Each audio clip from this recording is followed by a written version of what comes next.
فاكرين كده لما كنا بنحلم بأنمي يجي يكسر الدنيا كده ويرجع الحماس تاني اللي بقاله كتير منطفي، وبقاله كتير بنشوف أنميات نفس الشكل ونفس الريتم ونفس طريقة القوة ونفس النظام. حتى اللي هو بقى في كل الأنميات واحد، لا إما جواه وحش بيطلع، يا إما جواه وارث قوة، لا إما دخله شيطان. أي حاجة من الحاجات دي كلها بقت مكررة وبقت شبه بعض أوي. بس أخيرا جه أنمي فيه نظام قوة مختلف شوية وفيه شكل مختلف عن الأنميات اللي احنا شايفينها. الأنمي ده هو سولو ليفلينج. ليه احنا بقى بنحب سولو ليفلينج؟ هو ده الحلقة. بقى هنتكلم عن ليه احنا بنحب سولو ليفلينج. سولو ليفلينج واحد من امتع واحلى الانميات اللي جت الفترة الأخيرة، بس في ناس كتير قوي مستغربة هو ليه الناس بتحب سولو ليفلينج قوي كده. حابب اقول لك بقى نبدأ مع بعض من اول ليه حب سولو ليفلينج. مبدئيا الناس اللي ما بتحبوش هي ما بتحبوش لانها مستغربة السيستم بتاعه، مستغربة الطريقة. مش قصدي بقى على النظام او مصدر القوة او انه بقى اقوى. الفكرة ان الناس اللي متابعة انميات يابانية بقالها كتير، احنا متعودين ان البطل دايما متهزأ وصاحب البطل هو الكاريزما، هو اللي معاه القوة كلها، ان البطل بيديله كل حاجة. حاجة كده زي يونا واستا في بلاك كلوفر. صاحب استا في بلاك كلوفر خد كل القوة اللي في الانمي وكل الكاريزما، والبنات كلها بتحبه، عكس استا اللي متبهدل ومتمرمط وبيتهان من اول الانمي. احنا بقى اتعودنا على النظام ده في كل الانميات. كل الانميات اليابانية تقريبا بنفس الريتم. البطل صاحبه هو الكاريزما، بس البطل بيظهر بالغباوة بتاعته بيكسر الدنيا. انمي بقى سولو ليفلينج كسر القاعدة دي، البطل هو كل حاجة. فلو انت ما بتحبوش عشان البطل هو كل حاجة، فانت عندك مليون انمي تاني في العكس، صاحب البطل هو كل حاجة والبطل بيتهزأ طول الوقت. انما المرة دي احنا مركزين على البطل، وده نظام المانجا والانميات وحتى المسلسلات الكوري. التركيز على البطل وإظهاره ان هو اهم حاجة، بعد كده اللي حواليك يساعدوه يبقى هم مصدر الكوميديا لو حبوا يضيفوا كوميديا في العمل. فمن هنا جت قوة الأعمال الكورية وقوة سولو ليفلينج. سولو ليفلينج عمل بيركز على البطل. قصة معانا بتبدأ من بطل كان تحت الأرض. قصة الأنمي بتحكي عن سونج جين وو، صياد من الرتبة إيه، أضعف صياد في العالم كله. أضعف صياد في أضعف رتبة في العالم، اللي هو قوته قريبة من قوة الشخص العادي، ويدخل مغارات وبيتهان من بوكس واحد من أقل واحد. حرفيا وجوده زي عدمه. تخيل رحلة الكفاح بقى اللي حلقتنا بالأنمي. صياد بيتعرف من أول دقيقة في الأنمي إنه أضعف واحد، بنكمل معاه نشوف الصياد ده يوصل لإيه. فإحساسنا برحلة الكفاح ده خلتنا متعلقين بالشخصية زيادة كمان. رحلة الكفاح بتاعت سونج من الرتبة إيه لأنه يكون أقوى صياد في العالم، دي كانت بالنسبة لنا فرحة أكن أنت اللي بتحاسس بيها. فده كان سبب زيادة إن إحنا نتعلق بالشخصية. أنت مش محتاج شخصيات تانية، أنت كل تركيزك عايز تركز على شخصية البطل، إزاي هيتطور وإزاي هيوصل. رحلة كفاح قوية من شخص من الرتبة إيه لأنه يبقى أقوى صياد. رحلة الأنمي رحلة بطل واحد، الرحلة فعلا بتاعته مفيش أعذار، مفيش أنظمة قوة غريبة، هي نظام قوة سهل. رحلة البطل إنه يكون القوة اللانهائية، قوة ملهاش حدود، قدرة على التطور كمان. مش هو فجأة بقى قوي زي وان بانش مان، لا ده هو كل مدى كل ما بيتطور، وبنفرح بمعدل تطوره قد إيه بيوصل للشكل اللي إحنا حابينه واللي إحنا عايزين نشوفه. رحلة سون جون وو بالنسبة لنا كانت رحلة تطور للانهائي، إحنا عايزين نوصل لنهايته هيبقى إيه، سونج هيوصل لإيه في الآخر. فده كانت حاجة معلقة أوي. حب المنهاو كانت بسبب ظهور السيستم طول الوقت. السيستم اللي ظهر لسون جونو بالنسبة لنا كان حاجة تعتبر مختلفة شوية، وبالنسبة لمنهو كانت ميزتها انها بتظهر طول الوقت بتوريك قوته. كان بطل اساسي بالنسبة لنا جنب سونج هو السيستم، طول الوقت بيظهر، طول الوقت بيبين اسم المهارة، بيبين هيعمل ايه، بيبين شكل الشخصية اللي قدامه قوتها ايه. فبالنسبة لنا السيستم كان عنصر اساسي، ويمكن ده اللي كان مضايقني في الانمي، ان السيستم ما كانش ظاهر اشعاراته طول الوقت، لان كان طول الوقت بيبعت لسونج حاجات كمهارة هيستعملها او مهارة يقدر يستعملها. فده اللي ما كانش ظاهر في الانمي اوي، فده اللي كان مضايقني. انما غير كده الانمي كان ماشي على خطى غير عادية.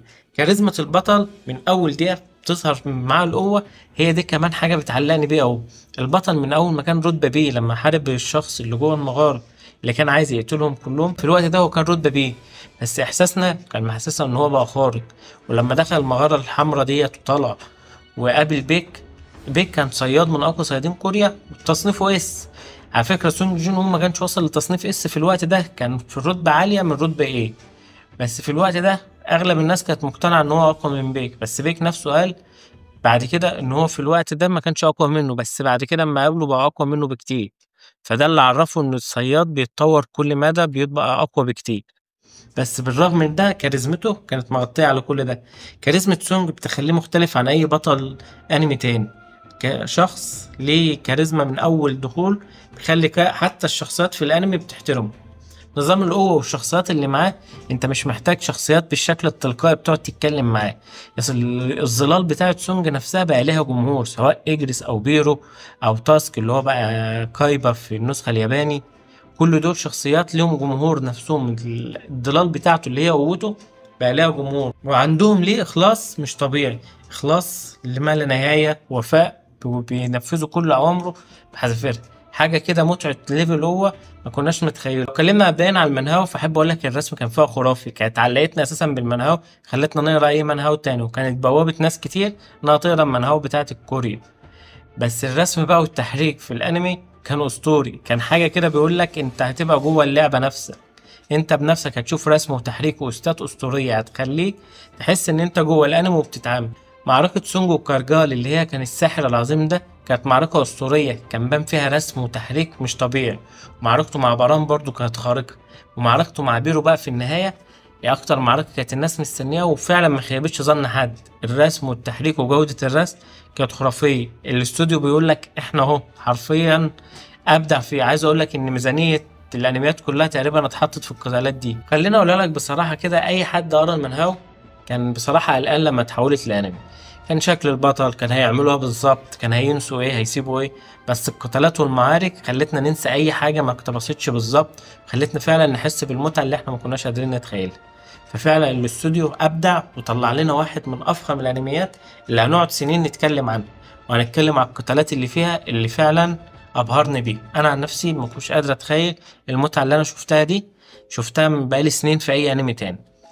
تعلقه بالبطل وتعلقه بنظام اللي هو اللي موجود للبطل، والتطور بتاعه اللي بيخليني احس ان انا معاه في كل خطوه، اللي هو كل ما بيزيد ليفل كل ما انا بحس ان انا اللي زدت، انا عايز اتفرج وعايز اعيش مع البطل ده واشوف حدوده. احب اقول لك الناس اللي قروا المنهاو كانوا مركزين قوي مع ليفل سونج طول الوقت، ويمكن عدم ظهور السيستم بشكل كتير في الانمي ما خلاش الناس مركزه مع الليفل بتاعه.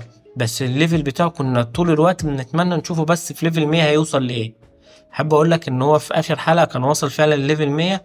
سونج قوته كل ما بتزيد كل ما احنا بنحس ان احنا اتطورنا معاه. ففي الحقيقه سونج والانمي والتركيبه على بعضها، هي التركيبه دي ماشيه، اي انمي تاني هيحاول يقلده مش هينجح، هي ماشيه مع بعض. احنا عايزين نشوف الشخص ده بيتطور ازاي، وكل تطور بيعمله هو مناسب للوقت ده، وكل شخص بيقابله هو اقوى من اللي قبله، وبيخليه اقوى بعد كده بسبب ان هو بيتطور بشكل لا نهائي. طبعا سونج في النهاية هو احنا مش عارفين هو هيوصل له ايه، بس ده مخلينا متعلقين بالشخصية وحابين نشوفه. الشخصية اللي احنا اتعلقنا بيها دي بكاريزمتها دي اللي مختلفة عن كل ابطال الانمي التانية هتوصل ليه. ايجابيات الانمي طبعا مش هقولك الرسم والتحريك بس، هي القصة الفريدة، كاريزمة البطل، كل حاجة بتخليك متعلق بيه. السلبية الوحيدة اللي انا شايفها هو عدم الاقتباس 100% من الملهى، وعدم وضع السيستم بشكل مباشر في الانمي بشكل كان واضح زي المنهاوي، ان احنا عايزين نشوف طول الوقت هو في ليفل كام، واصل لايه، استعمل مهارة ايه.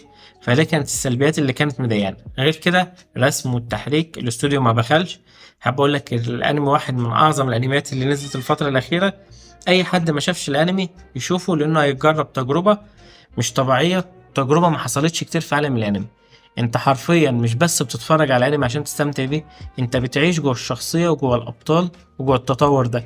تطور سونج من حلقة للتانية، انت ما بتحسش انه شخصية بتتفرج عليها، انت بتحس بشخص انت عايشته فعلا.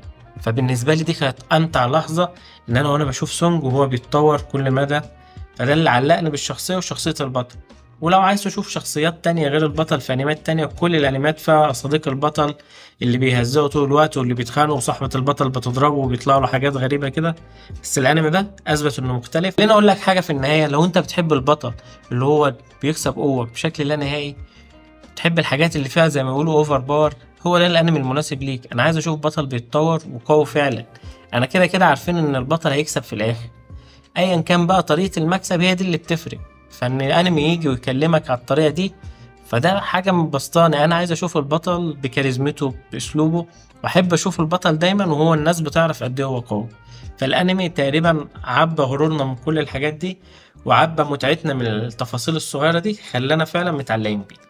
اتمنى لو ما شفتش السوري ليفلنج تشوفه، واتمنى لو ما كنتش بتحبه تعرف ان انا حاولت اقول لك الاسباب اللي مخلينا انا شخصيا احبه. اتمنى انت كمان تتفق معايا، لو في سبب تاني قول لي في الكومنتات. لو عايز تتابعني تابعني، متنساش تعمل لايك وشير وسبسكرايب. معاك احمد سادة، ودي قناة ايجي انمي انيمال.